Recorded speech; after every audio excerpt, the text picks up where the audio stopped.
O povo Guarani Kaiowá fez nova ocupação para a demarcação da Laranjeira em Anderú, no Mato Grosso do Sul. A mobilização avança em meio a falas racistas de um deputado estadual, o ex-governador Zeca do PT. Esse é um dos temas do De Olho na Resistência.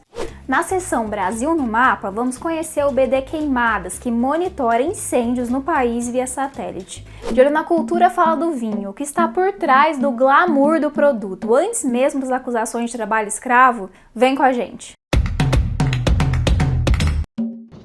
Kaiowá, Guarani do estado de Mato Grosso do Sul estão sendo massacrados pelas policiais militares de Mato Grosso do Sul. Na madrugada do dia 3 de março, famílias Guarani Kaiowá retomaram mais uma parte de seu tecuá em Anderú Laranjeira, em Rio Brilhante, a 100 km de Dourados, no Mato Grosso do Sul.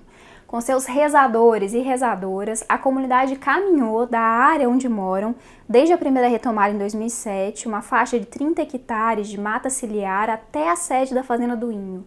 No local, há um descampado aberto pela colheita da soja, que incide sobre o território ancestral. Sem demora, na manhã seguinte, a Polícia Civil e Militar tomou partido dos fazendeiros, sem mandado algum, ameaçou e forçou um despejo ilegal.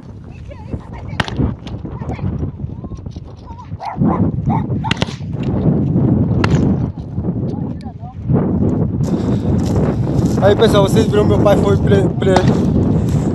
preso como vítima de violência, como se fosse que a gente fez o crime ilegal. A gente viemos só para retomar aqui o que era nosso.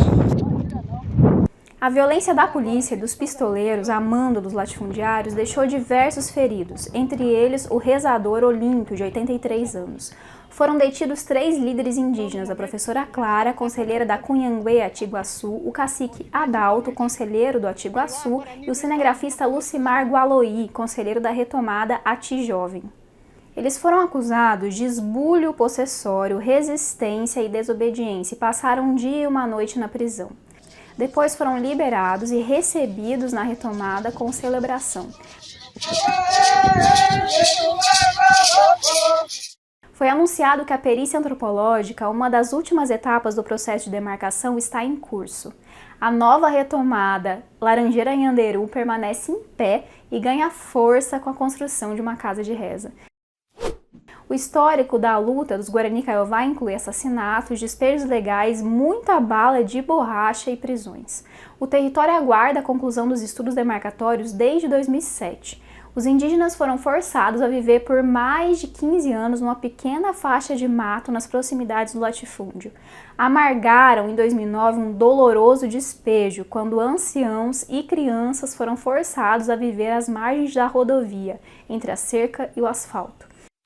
Em 2011, 2018 e no ano passado, diante da morosidade da justiça, o povo decidiu retomar suas terras por meio da autodemarcação.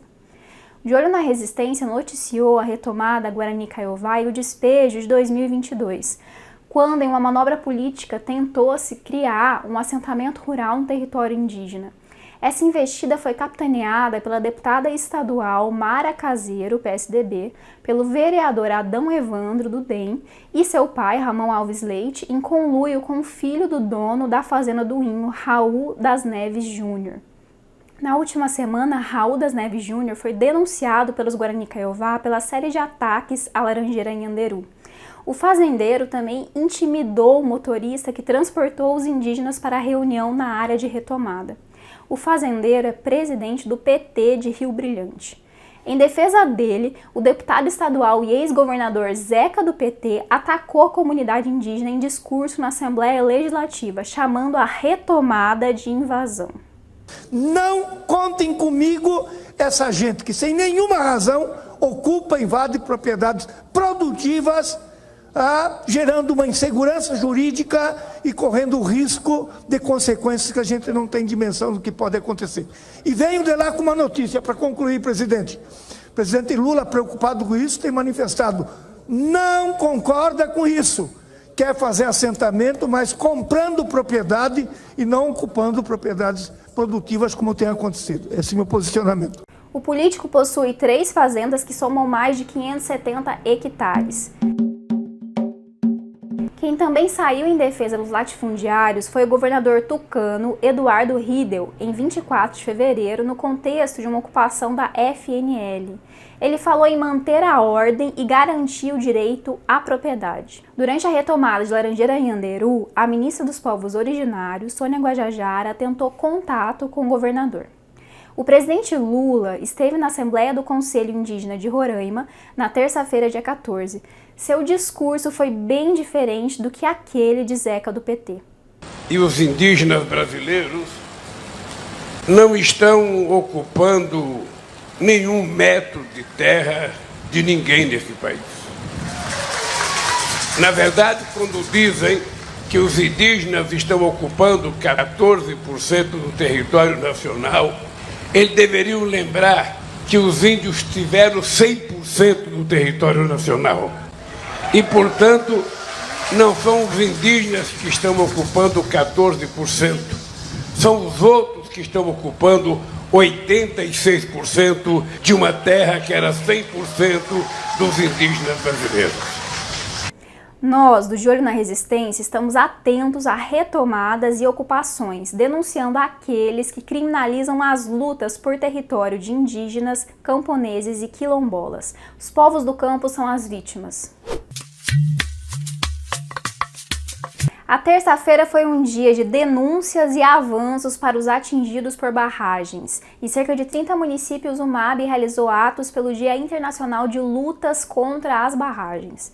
Contra a impunidade das empresas destruidoras como a Vale, BHP Billiton, Samarco e pela criação de políticas públicas e de mecanismos de proteção dos direitos básicos dos atingidos, os militantes foram às assembleias legislativas, órgãos públicos e tribunais de justiça.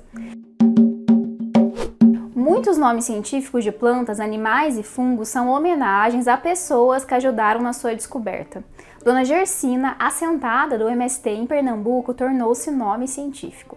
Foi no quintal de sua casa que duas pesquisadoras da Universidade Federal de Pernambuco conseguiram identificar o fungo Penicillium gersinae, um grande aliado para a decomposição orgânica do solo. O assentamento Chico Mendes III, em Paudalho, é um território onde os assentados fazem a transição da monocultura da cana para o sistema agroflorestal. Há 10 anos, os pesquisadores e estudantes convivem com Dona Gersina numa intensa troca de conhecimentos.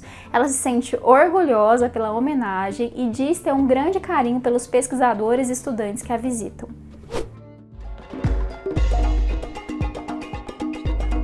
Hoje, no Brasil no Mapa, vamos falar de um dos mais antigos e respeitados monitoramentos via satélites feitos no país, o BD Queimadas, do Instituto Nacional de Pesquisas Espaciais, o INPE.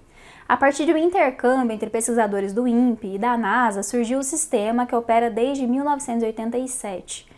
Os dados são atualizados automaticamente todos os dias do ano por meio de 10 satélites. São identificados tanto focos de calor que podem ser queimadas quanto incêndios. Grátis e interativo, é possível acessar gráficos por período à sua escolha, classificados por país, estado ou bioma, por exemplo. Esse e outros documentos também podem ser baixados. Na dúvida, o sistema disponibiliza o manual de uso. Quer conhecer? Link na descrição. Milenar e diverso, o vinho acompanha a história da humanidade. Ele estava no Egito, nos cultos gregos a Dionísio ou romanos a Baco, na Bíblia, nos mosteiros da Idade Média e nas caravelas portuguesas. E claro, chegou ao mundo globalizado de forma alienada.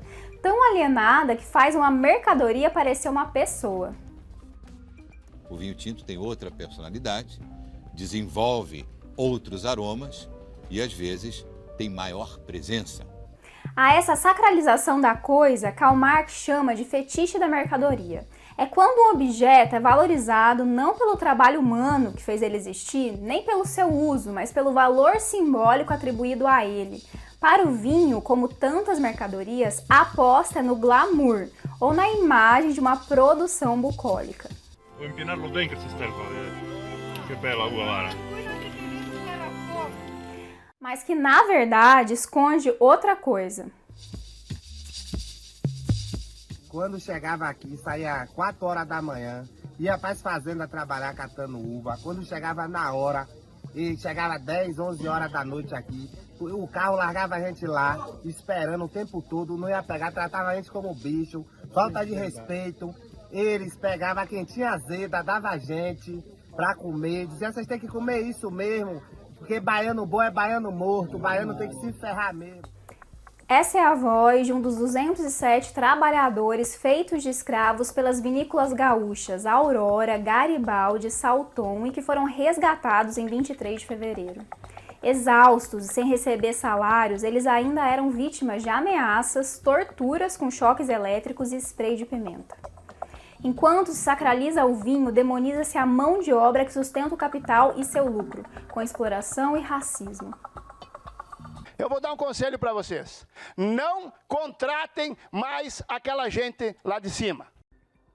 Demonizam-se também os programas sociais, como os empresários de Bento Gonçalves, onde está a vinícola Aurora, que culparam o Bolsa Família pelo trabalho escravo.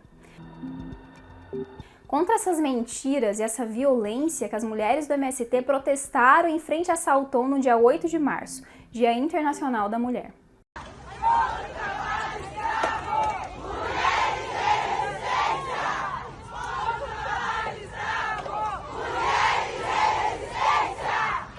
Na sua busca desenfreada por lucro, a indústria do vinho movimenta 188 bilhões de reais no mundo.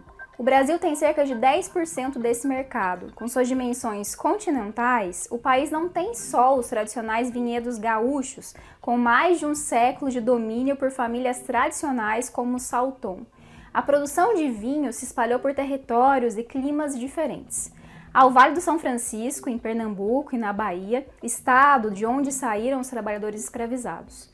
E a uva entrou no Centro-Oeste nos anos 2000 com os vinhos de inverno, em regiões com clima subtropical de altitude. Assim, beber um vinho ou um suco de uva vai além de saborear se ele é encorpado ou suave. Pode ser um ato de resistência por uma agricultura saudável, feita por camponeses e assentados, sem agressão ao ambiente e crime contra a humanidade. Afasta de mim esse cálice de vinho tinto de sangue! Afasta de mim esse cálice de vinho tinto de sangue! De olho no vinho, de olho na resistência, de olho nos ruralistas.